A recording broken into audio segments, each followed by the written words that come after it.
and other subjects related to this for years, and it is so difficult. It's been so difficult to get anyone to listen. And when I see all of you here, I am thrilled because you're here to listen. And I have a vested interest in this subject because I'm a parent. I have 6 children and I have 12 grandchildren. And I'm going to keep fighting for those children to not be indoctrinated into this fake research my colleague was talking about and into transitioning their healthy bodies. So I want to tell you first of all that telling the truth, parents, grandparents, telling the truth is kind and it is loving. Don't let them tell you any different. You need to be kind and loving to your children. And if there are teachers among you, you need to stop promoting lies and start telling the truth to the children in your classrooms. And I want to especially talk to the professionals. I want to talk to the psychologists, to the psychiatrists, to the psychotherapists. I was one for 25 years. I retired so I could become a voice in this place across Canada. And I want to say to the medical professionals, we have a problem of ethics.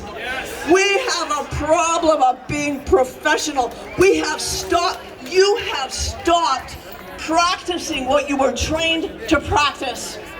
Psychotherapists, you have stopped practicing and you are not telling people the truth. You're not telling the parents the truth. You're not telling the children the truth. This is absolutely malpractice. And medical doctors, so I have a friend who's a medical doctor, and we were talking, and I said to him, so what happens when a young child, a 12-year-old, comes into your office and they tell you that they're trans? And do you know what he told me? My heart just about went, yeah. He said to me, I just send them to another doctor that will help them, and they'll be back in 4 months because they'll decide it isn't any good. I'm thinking, what kind of a doctor is this? What is wrong with our professions? They have been drinking the Kool-Aid, quite honestly. They've been listening to the lies of the media, and we are promoting things that are harming children. This is child abuse, folks, and our medical professionals are in the midst of it. And why is that happening? That is happening because of the corruption of academia. It has been being corrupted since the 1950s. And so we have all of these professionals telling us things that are not true. And we are seeing the fruit of that now in our country, and we're seeing it in the lives of our children. We need to be weeping for our children. This is the era of self-diagnosis. And I'm not just talking about the transgender children telling people and parents, and they're telling everyone, and they're telling the psychologists that they're trans. It's not the other way around. But it's even in people saying, well, I have PTSD. Well, were you diagnosed, or is this just a self-diagnosis? We have a problem in the mental health issue.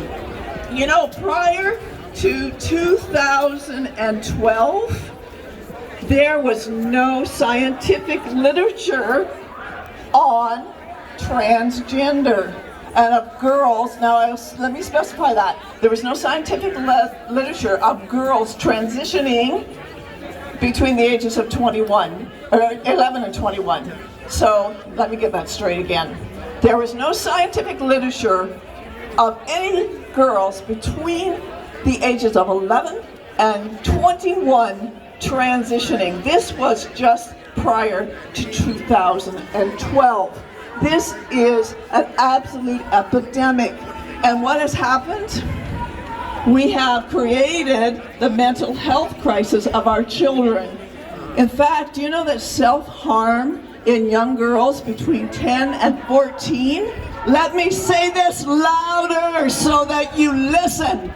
The self-harm of girls between 10 and 14 has gone up 189%. Self-harming, suicides are up. And it's not what you think. It's because of what is happening to these children, how they are becoming so anxious because of all of the indoctrination.